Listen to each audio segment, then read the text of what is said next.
How to deploy project on Vercel from GitHub 2025. In this video, I'm going to be quickly showing you on how you can deploy a GitHub project onto your Vercel. All right.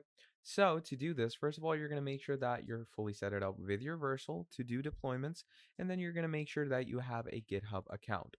Now, when you have created a GitHub account for yourself, what you are going to do is you're going to make sure to create a repository for yourself. So what I'm going to do is I'm going to go over to new, and it's going to bring you here to this repository section. Now, what you're going to do is first of all, give this repository a name. Okay, so let's say I'm going to call it new project. Okay, now once you have given this repository a name, just make sure that everything is good to go. Now, once all of that is done, go ahead and give it any sort of description that you want to. That depends on you. Make sure that it is public. And once that is done, go ahead and add a README file for yourself as well. It's just good for, the general workouts. Once all of that is done, simply click on create. And once you click on create, as you can see, we have now added a new repository for ourselves. Now, once all of that is done, simply click on add file. And once you click on add file, now here it gives you two options to either create a new file or upload a file. Okay, now that depends on you, on which file you want to add into your repository.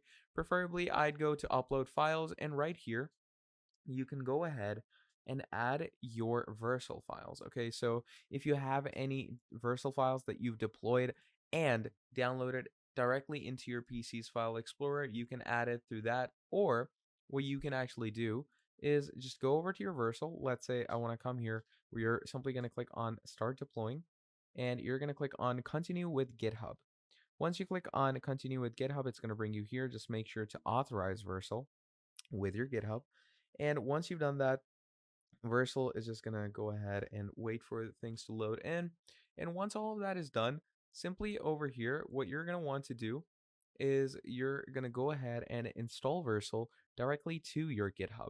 And what that does is it gives you the privileges to actually send your GitHub projects to your Vercel. So here you can see we have new project. So simply click on import. And once you click on import, you're going to click on deploy. And what that does is it will deploy a GitHub project on your Vercel in the easiest and most simplest way. So that is pretty much about it. That is how you can work with GitHub and Vercel. Thank you for watching this video all the way till the end, and I'll see all of you next time. Have a great day. Goodbye.